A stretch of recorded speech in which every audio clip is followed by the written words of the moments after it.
So welcome everyone to this virtual community meeting to discuss NPA 2025-0020.03. If you haven't done so already, if you could let us know who is here in the chat box, and if you're associated with a organization, if you can include that as well. The meeting is being recorded and will be posted to the publicinput.com/neighborhood plan amendment cases website tomorrow morning. If you do not want your image viewed publicly, please turn off your camera.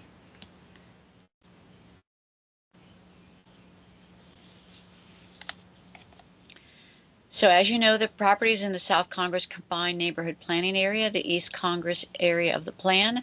Mark Walters is the meeting facilitator tonight. My name is Maureen Meredith. I am the Plan Amendment Case Manager, and Nancy Estrada is the Zoning Case Manager, and this is our contact information.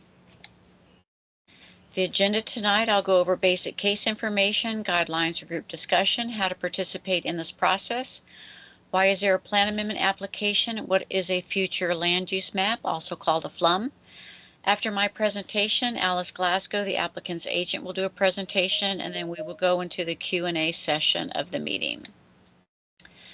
Property addresses are 4811, 4821, 4911, and 4917 South Congress Avenue and 5001 Wasson Road. It's a little under 15 acres. The plan amendment case number is NPA 2025-0020.03. Project name is 4811 South SoCo. Proposed FLUM request is to go from high-density single-family and single-family land use to mixed-use land use. The associated zoning case number is C14-2025-0040. The proposed zoning is to go from CSMU CONP, which is General Commercial Services District, Mixed Use Combining District, Conditional Overlay Combining District Neighborhood Plan, and SF3NP, which is Family Residence District Neighborhood Plan, RRNP, which is Rural Residential District Neighborhood Plan, and MHNP, which is Mobile Home District Neighborhood Plan. 2, CSMUVNP, which is General Commercial Services District, Mixed Use Combining District, Vertical Mixed Use Combining District Neighborhood Plan for multifamily and retail uses. The property owner applicant is 4811 SoCo LP, and the agent is Alice Glasgow from Alice Glasgow Consulting. Guidelines for group discussion. Please feel free to type your questions into the chat at any time during this meeting. After staff and applicant presentations, if you would like to speak, you can raise your hand by clicking on the hand symbol on the menu bar. Telephone participants, if we get any at any point in the meeting, we'll be able to speak during the Q&A session of the meeting, and we will call out the last 4 digits of your phone number. Attendees will be muted upon arrival and through the staff and applicant presentations, and we will open the floor to answer any questions in the chat or by attendees raising their hands. We ask that you be respectful to each other during the meeting. And if we have any participants who repeatedly interrupt the meeting, they will be removed. As I mentioned, the meeting is being recorded, and this is the website where it will be posted. And this was the same website that if you logged on through your computer through that link, it will be posted to that same website. You can email or call me or Nancy, excuse me, with any questions or comments that you have. If you provide written comments, we'll add them to the staff case reports when the cases are scheduled for Planning Commission and City Council. When the cases are scheduled, you'll get a notice in the mail of the date, time of the Planning Commission and City Council hearings. That is if you live within 500 feet, and it will have instructions on how to participate in these meetings, which can be done either virtually or in person. So why is there a neighborhood plan? Neighborhood plans are adopted by City Council as amendments to the Imagine Austin Comprehensive Plan. City Charter requires zoning changes to be consistent with the Comprehensive Plan, and most neighborhood plan amendments are changes to a future land use map, and most have an associated zoning application. This map shows the areas in blue that have City Council approved neighborhood plans. All of those areas have a plan document that states the vision and goals of the planning area. and most of which also have a future land use map where these colors represent broad land uses. For example, this property has high density single family land use, which is kind of shown in that kind of lighter green, and also single family, which is shown in yellow, and the proposed land use is mixed use, which is represented by the brown color.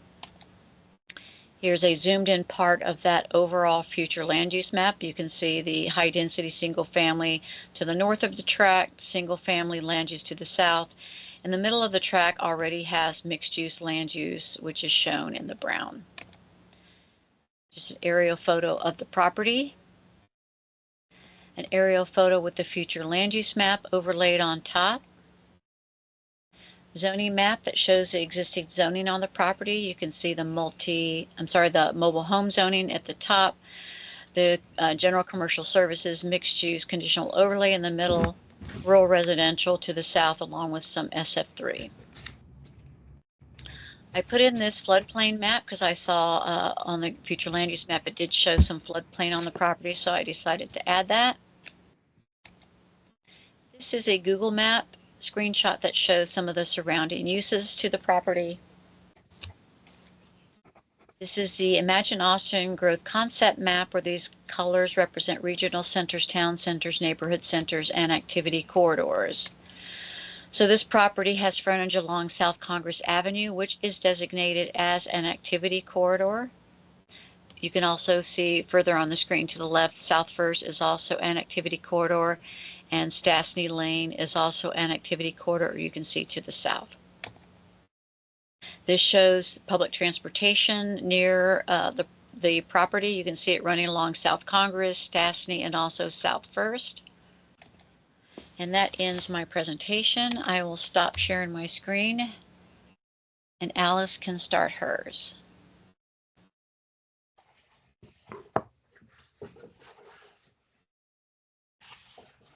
Well, good evening, everyone. Thank you for joining the meeting tonight. And Maureen, thank you for the staff overview of our request. I represent the property owner of this 15-acre property. I'm sharing a zoning map, which is the map that you probably all received in your notice. It's prepared by the City of Austin that outlines the property in black. This is the subject property, as Maureen indicated.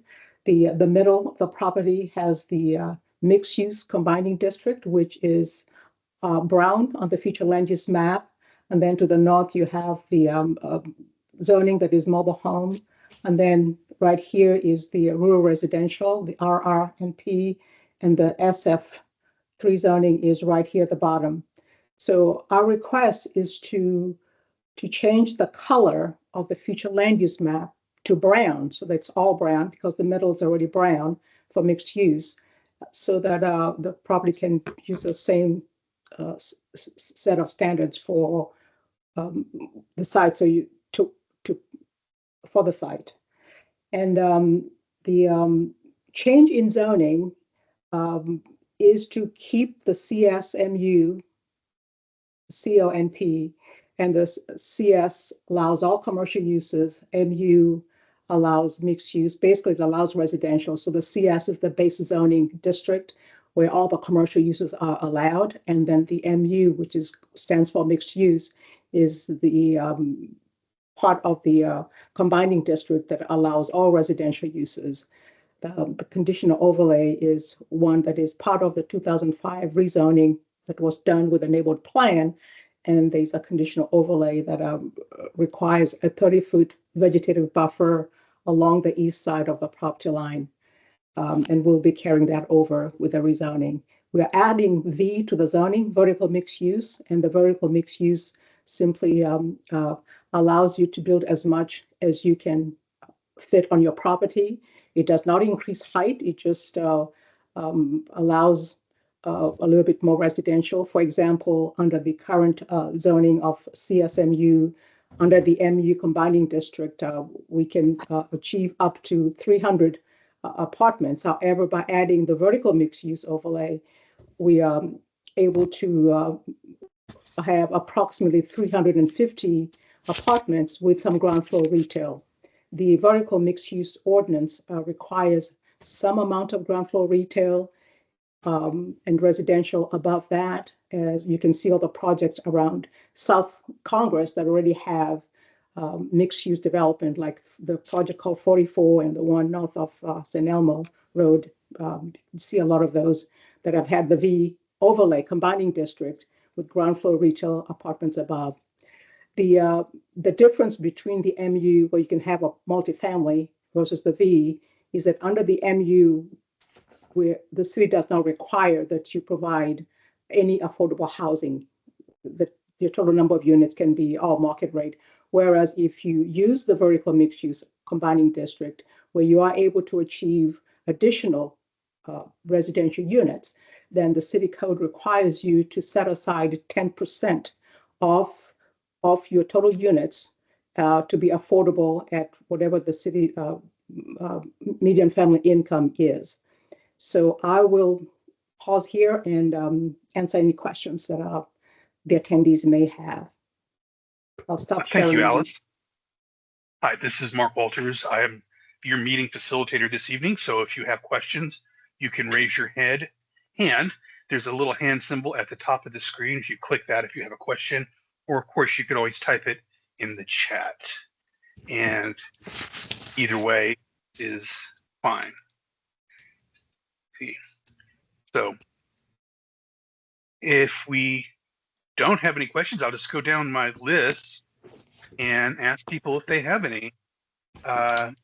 So David Pickering, do you have any questions for the applicant or staff? Yeah, so I'm a resident of the neighborhood just behind. There are just a few things that our community had brought to light.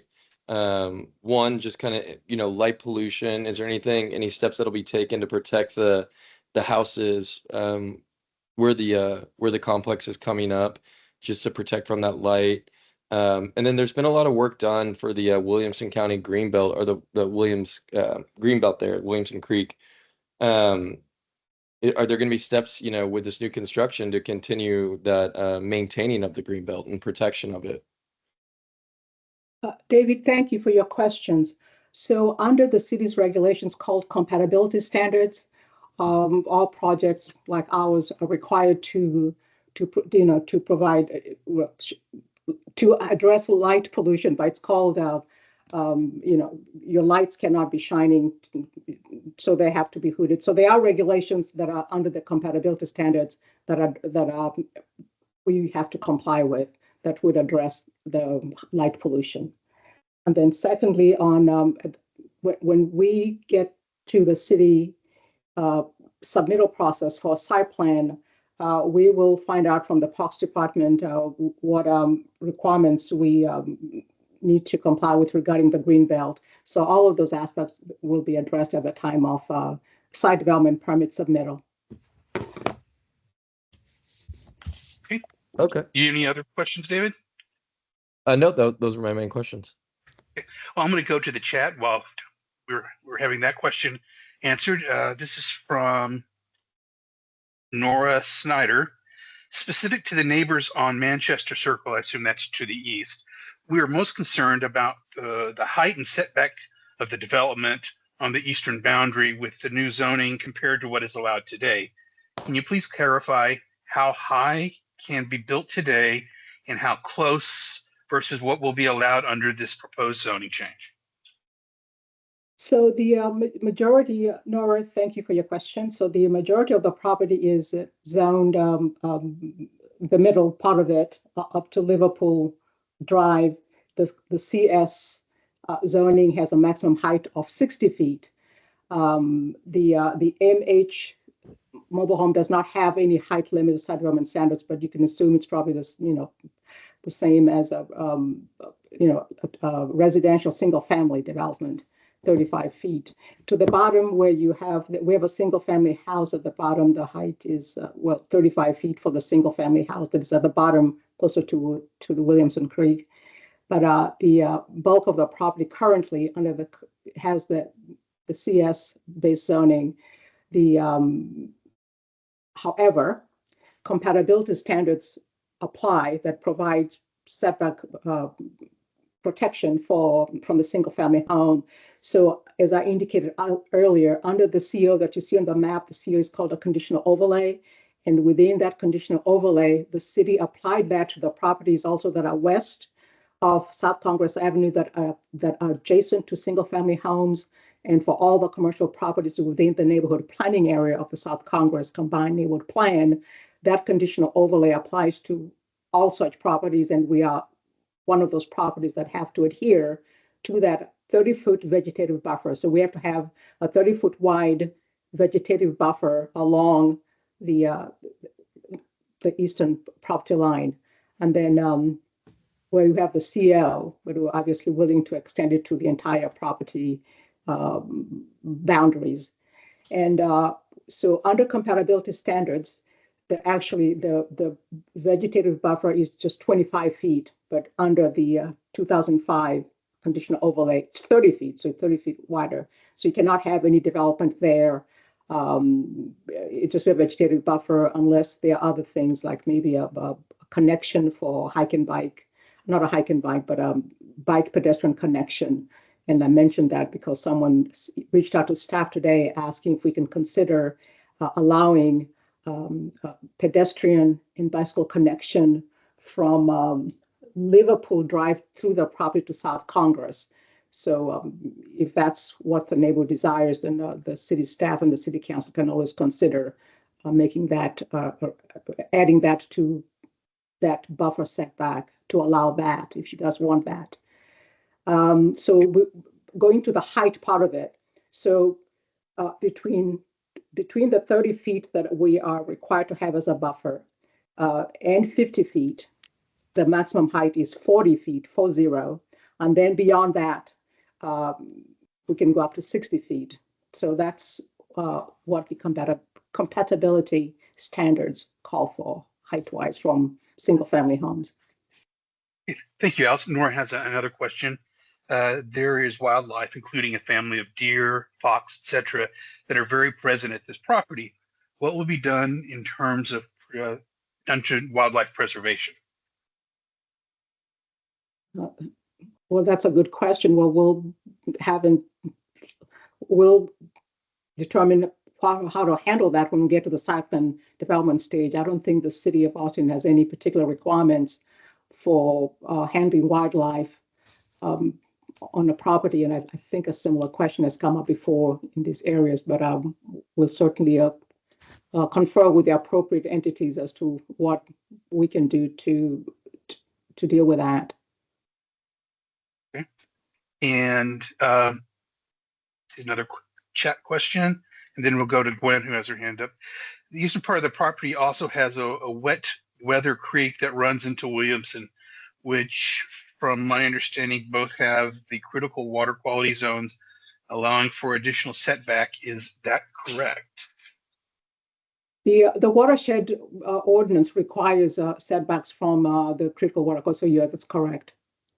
So we'll have to adhere to all the city requirements and setbacks at the time of site plan. We'll work with the watershed protection staff and their city regulations regarding those regulations.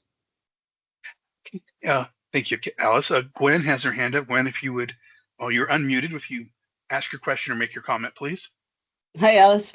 Hi, Gwen. How are you? Good. Yourself? I'm doing fine, thank you. Good to hear from you. Yeah, Alice and I have known each other many years. So I'm a little curious, and this watershed map is the perfect thing to have up. Because we didn't finish going through the height stuff really with the vertical mixed use side of things.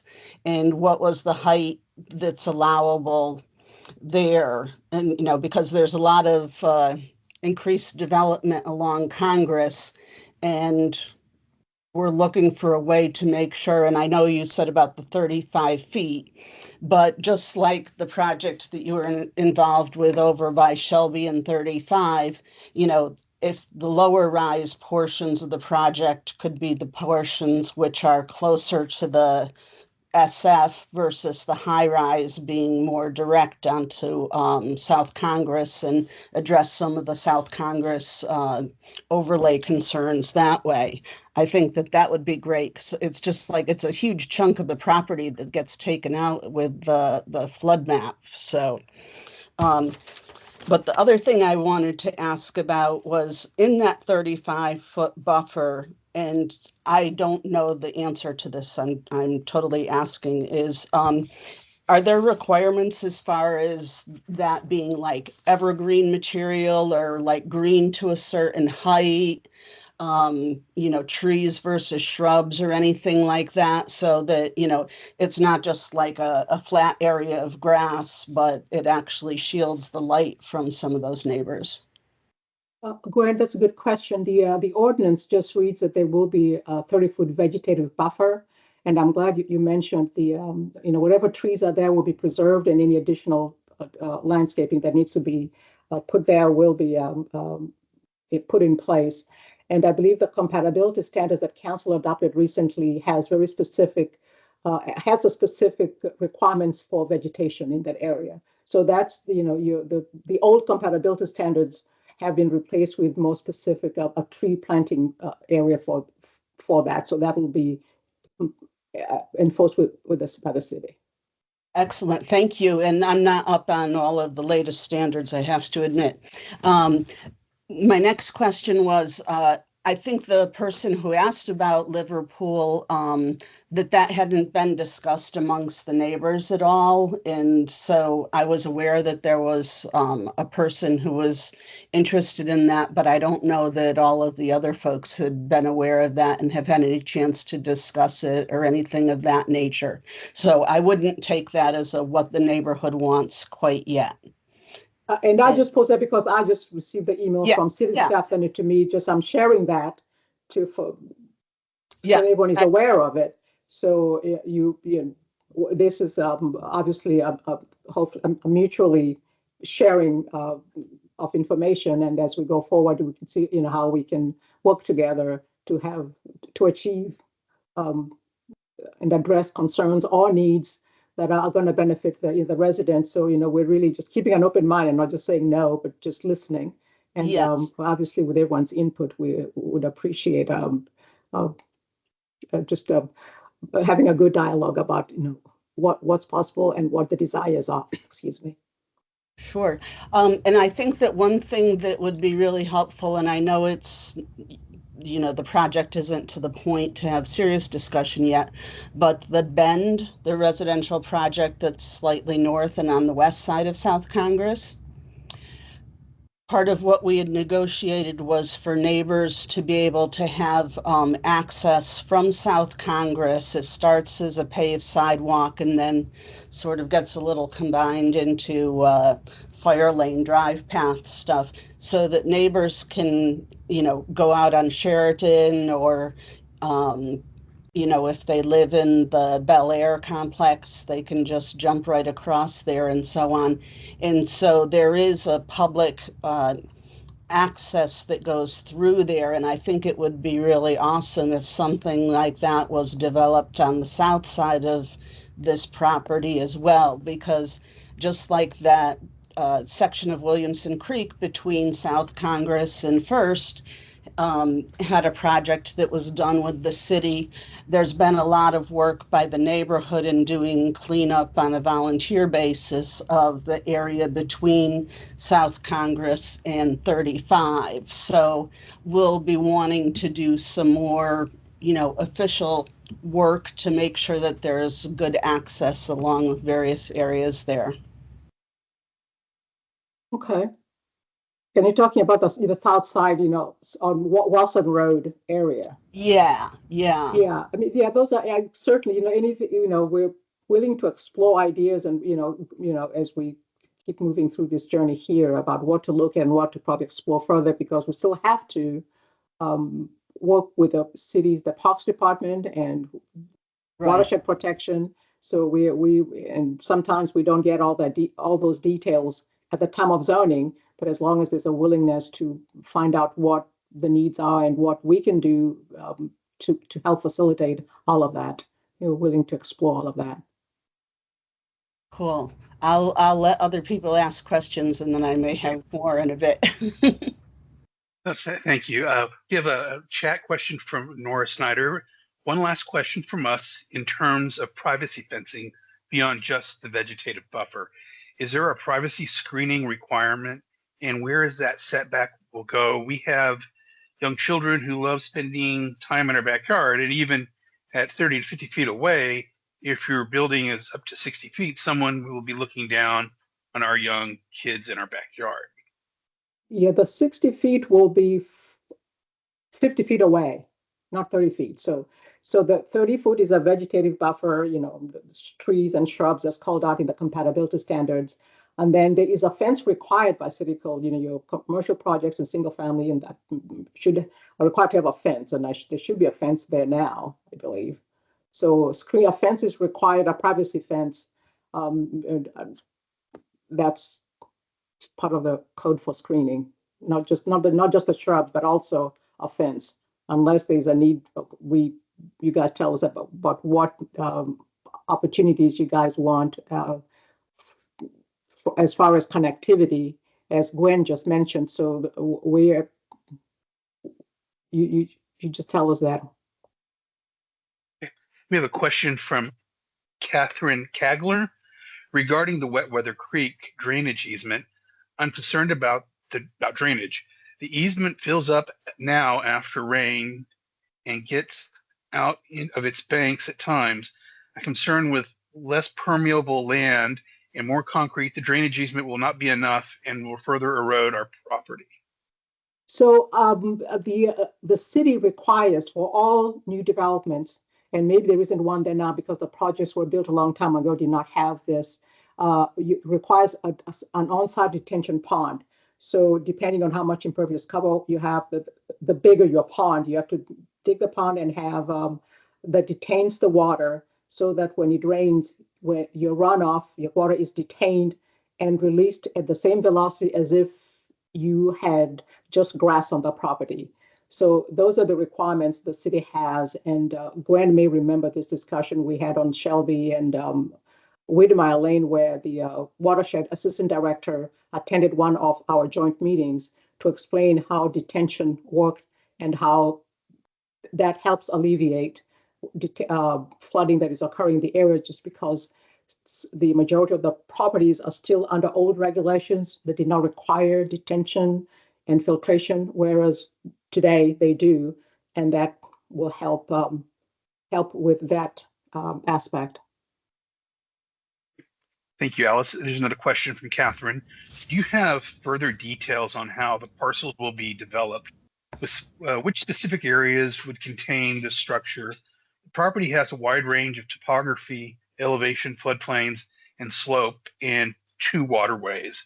Is SoCo LP planning to retain ownership of the development, or are they trying to chance the zoning to resell once it's rezoned? They plan to keep the development. They are Austin residents. They live here. They were born here. They live here and have businesses here. So they will be the owners of the property and will be developing it. They're not planning on selling it to someone else. Okay, and there's a question here. Thank you. A privacy fence is not there currently, only a chain link fence. I'm sure it's the residents who live on in the neighborhood.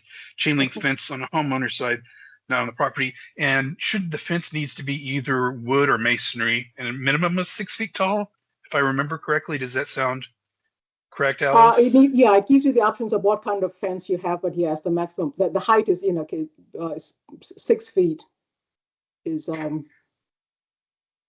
height. I'm going to go down my list of people.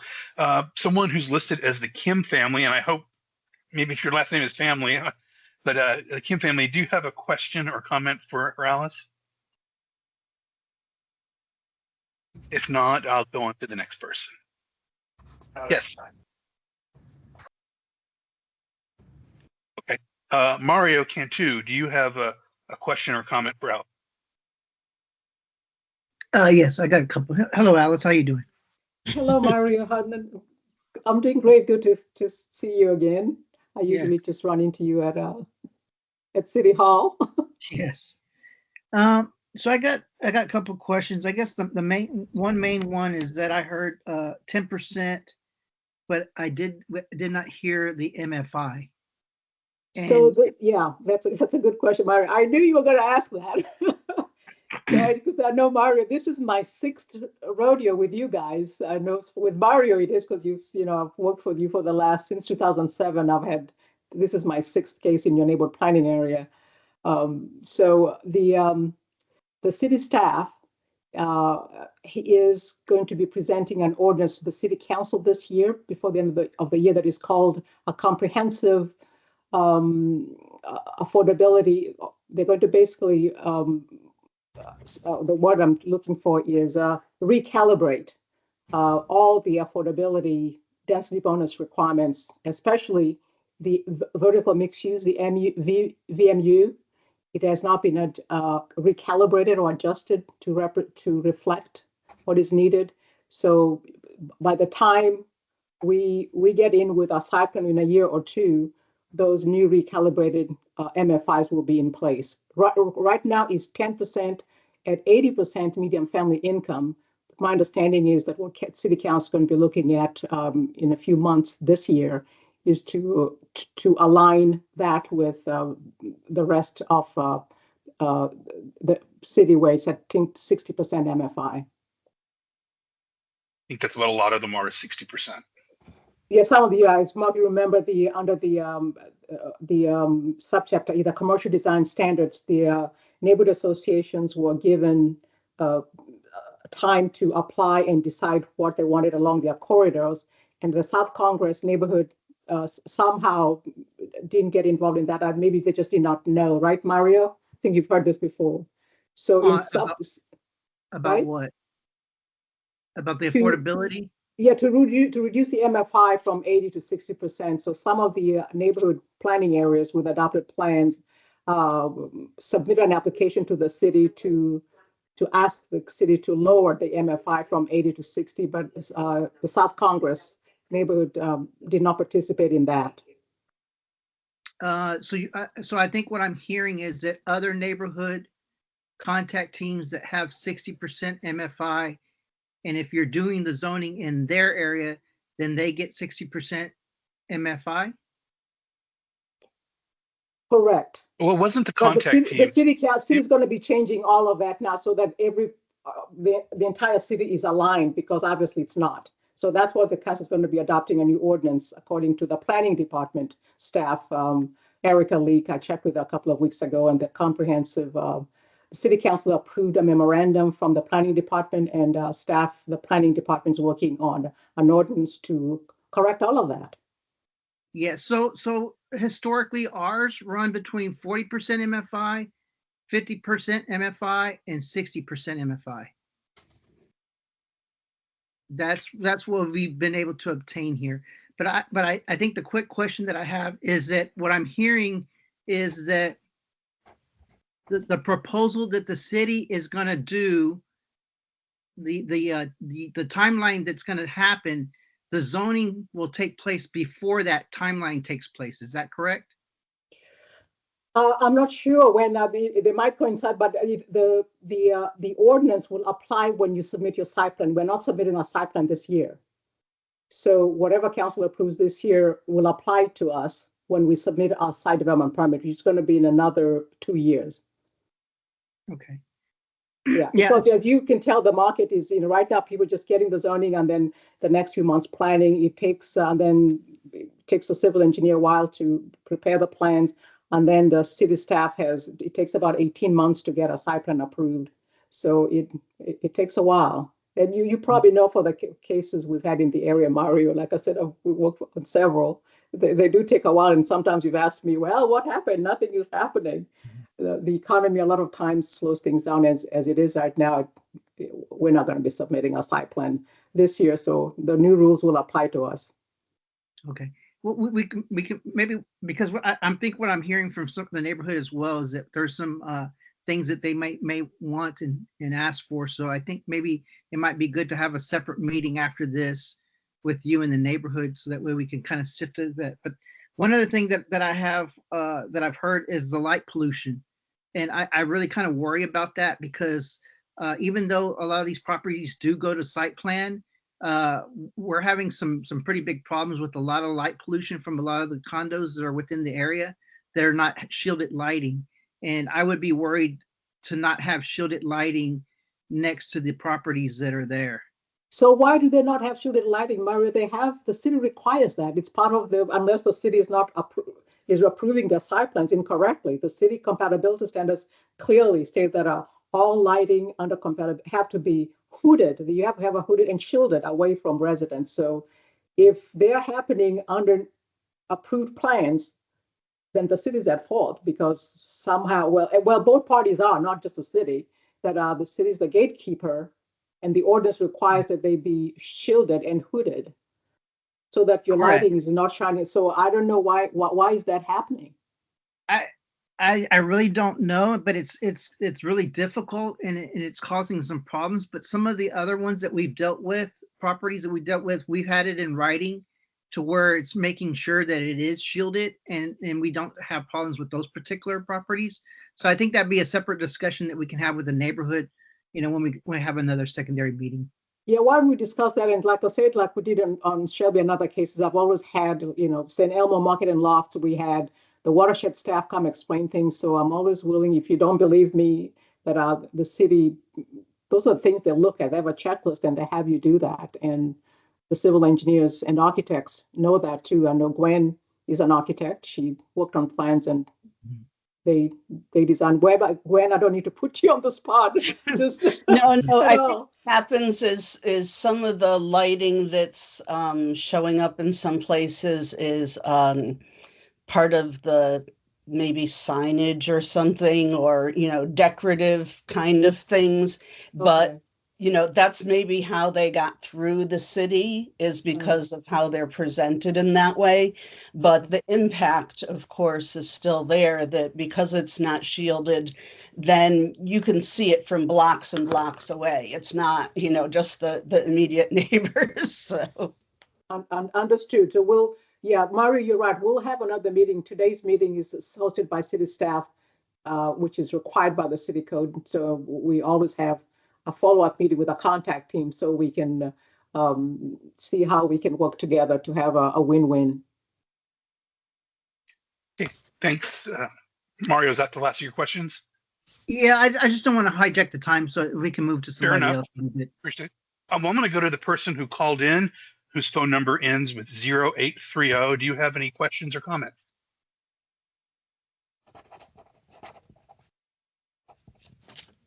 None? Okay, so I'm going to go to the chat. There's some new questions from Nora Snyder again. And the development will be adding a privacy since then. Correct. I think that was a follow-up. So the project that your client is proposing to build will have a privacy fence. Yes. And this is from Catherine Kagler.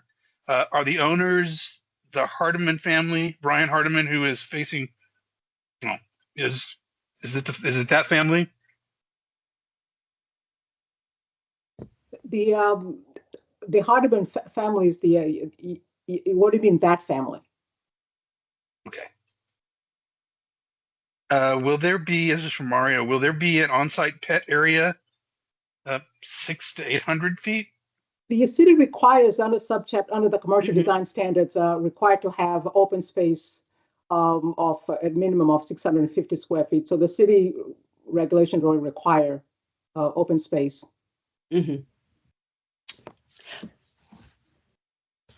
Okay, and the person representing the Kim family is typing a question right now. I think common lighting compliance method is bug backlighting, uplighting, and glare. To control these, I can share the definitions later.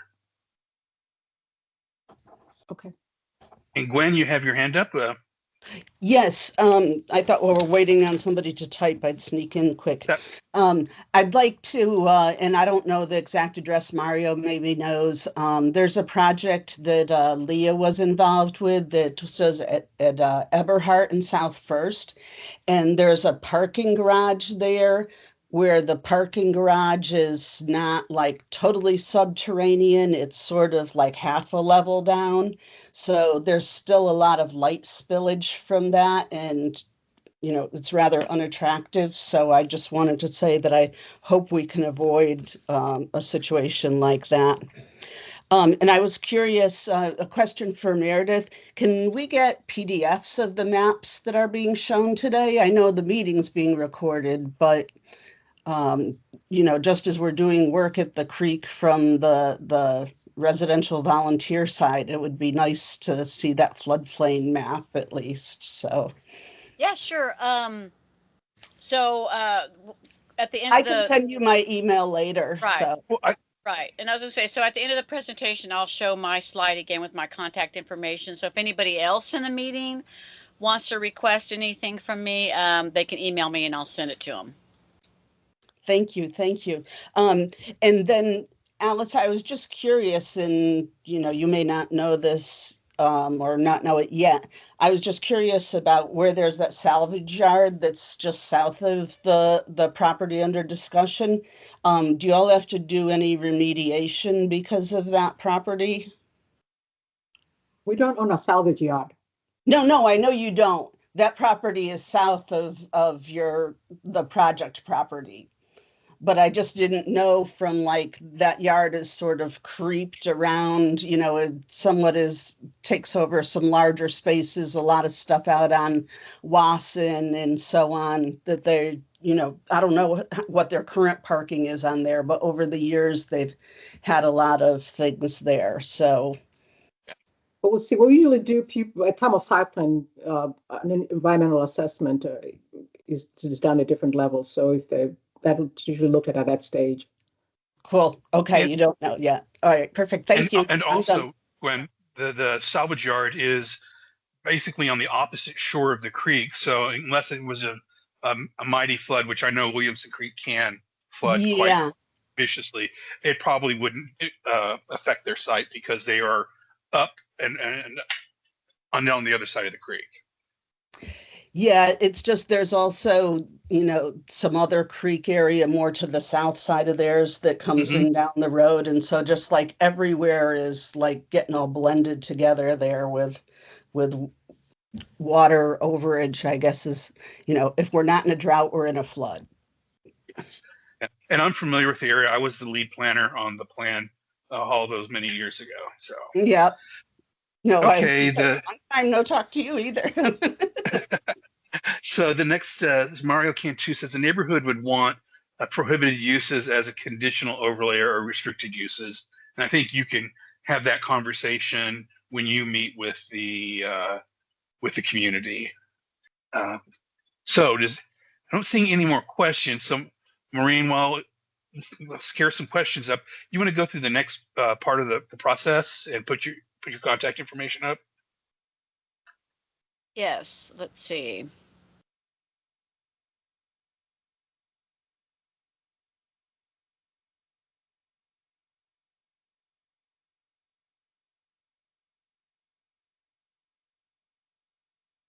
Maureen is pulling that up. Mario, after the meeting, if you could just let me know when the neighborhood contact team wants to meet or can meet. Would Okay. appreciate it. Sorry, Maureen. That's okay.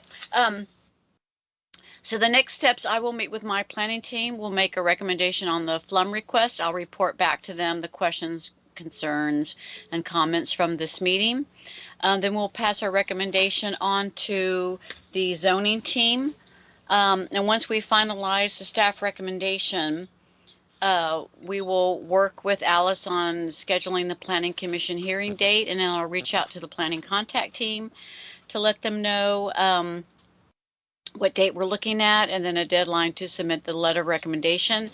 For people who are in this meeting who are not part of the planning contact team, you can feel free to reach out to me, and I can keep you posted.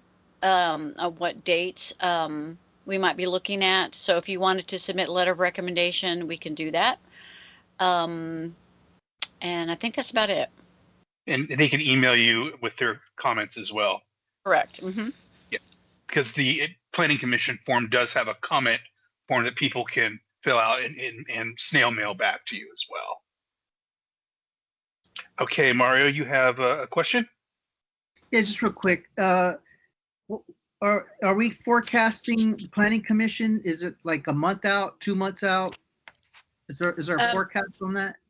No, not yet. We usually have to wait to see where it fits within, you know, when the zoning team has a chance to put it on their schedule to talk about it as a team, and I don't know when that will be. So at this point, I can't really give a prospective planning commission date, but if you wanted to reach out in a week or so, Mario, feel free to do that, and I'll see if I have any update at that point. Okay. I was just wanting to see if it was 2 weeks out. No, That would be too soon, Mario. Yeah. Yeah. That would be really, that's unlikely. Yeah. But Mario, we So, still want to, I would like to still have a meeting, before we go to the planning commission. My goal is to always meet with you guys before then and see what we can, continue the dialogue. And as always, I'd like us to move forward with an agreement that we all agree on and sing Kumbaya together. And well, so with that, Alice, do you? oh, sorry, can I just jump back with one other thing? Because Sure. We got this meeting scheduled for a little bit longer. The vertical mixed use, the maximum height is what? It does not allow any additional height beyond what you have, what your base zoning CS is 60 feet. So Okay. This VMU, it's not like the DB90. We're not applying for that. This is just Okay. Yeah. Thank you. You're welcome. Alice, do you have any closing comments you'd like to share? Okay, before you do that, there is a question in the chat. I like the suggestion of meeting with the Watershed Commission or Watershed Department. That was from Catherine Kagler. That's all possible. But do you have any closing comments? No, that's it. No, first, before you do that, Alice, sorry, my bad. Does anybody else have any other questions before Alice makes some closing comments? And then after that, we can end the meeting a little early. We get back to our normally scheduled lives. Well, hearing none, Alice, did you have any? Please go ahead. Just want to say thank you to everyone who attended the meeting tonight, and look forward to continuing dialogue. And on the part of staff, I also like to thank folks for taking part of their busy lives and coming and hearing about this project and being engaged in your community. We really appreciate that. With that, I'd like to wish everybody a good evening and have a good evening. Yes, thanks to you all. Thank you're you. quite welcome. Goodbye. Thank you. Bye, Gwen, Mario. Bye-bye.